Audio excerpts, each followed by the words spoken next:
Yo nací en un tiempo extraño. Fue en el verano de 1944, en julio, cuando los aliados luchaban en Normandía y en Italia, y los rusos en las fronteras del este europeo para conquistar y liberar a Europa de Hitler y poner fin a la gigantesca carnicería de la Segunda Guerra Mundial. Y en ese mismo mes de julio, los nazis iniciaban en el campo de Auschwitz su proyecto de exterminio total de los judíos húngaros, 500.000 en unas pocas semanas, trasladados en trenes directamente a los crematorios. De modo que asomé a la vida en los días quizá más pavorosos de la historia de Europa, sobre los que al mismo tiempo soplaban los primeros vientos liberadores tras 5 años de crimen y opresión. Por supuesto que yo no tenía ni idea sobre cuál era aquel territorio en donde aterrizaba, porque de haberlo sabido quizá hubiera cortado las cinchas de mi paracaídas.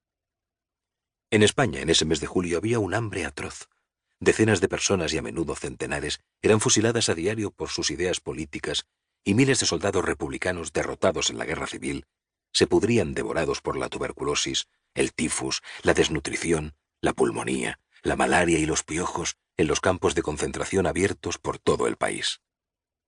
El día que eligió mi madre para echarme al mundo, el 16, a última hora de un domingo, se conmemoraba la fiesta de la Virgen del Carmen, y en los mares de España los marineros celebraban con jolgorio a su patrona, sacando los barcos del puerto, bebiendo vino y asando sardinas. De modo que nací en un tiempo de balazos y exterminios, y rasgueo de guitarras, canciones y borracheras. Supongo que no era el mejor de los momentos, pero así acontecían las cosas en esos días. Resultó un extraño modo de venir al mundo, en todo caso, y en cierta manera el mío fue un principio erróneo, pues eché a andar en la vida en un instante poco oportuno y en un lugar equivocado, la España de Franco. Mientras los países europeos se iban librando de la lacra del fascismo y del nazismo en medio de una terrible y costosa guerra, el mío, España, había sufrido poco antes también una espantosa contienda, con la diferencia de que aquí el fascismo había vencido. Y esa victoria no la iban a pagar solamente los muertos, los deportados, los fusilados, los encarcelados y los exiliados, sino también las generaciones siguientes al conflicto, la mía entre ellas. En cierta forma, yo soy hijo de una triste derrota que al paso de los años, los hombres y las mujeres de mi tiempo convertimos en victoria. O quién sabe si a la larga, en un nuevo fracaso, aunque de diferente signo. Pertenezco además a un linaje que ha vivido con asombro un gran salto tecnológico. Mi abuelo paterno, Mariano, jamás vio el mar. Mi abuela materna, Clotilde, nunca subió a un avión.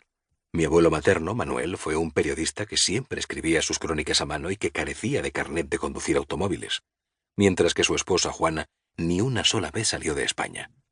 En cuanto a mí, he cambiado unas 20 veces de coche, he navegado todos los océanos y los principales ríos del planeta, conozco los 5 continentes, he volado en cientos de aviones, me manejo con cierta soltura en Internet y fui testigo a través de un televisor de cómo el hombre pisaba la luna. La Guerra Civil Española había supuesto una suerte de sangrienta liberación de fuerzas enfrentadas durante siglos. Fue una verdadera tragedia, en el sentido más arcano, trágico y temible de la palabra. Una desdicha colectiva que venía tejiendo sus hilos desde siglos atrás, o dicho en forma más terminante, una especie de catarsis. España no había experimentado en el siglo XIX el proceso que arrastró a casi toda Europa hacia la modernidad, ni había apenas recorrido un camino parecido al de la revolución industrial de los países vecinos. No había creado tampoco una burguesía de corte liberal que cimentara la democracia, con el respeto a los derechos del hombre proclamados por la Revolución Francesa en 1789. Y el país vivía partido en dos.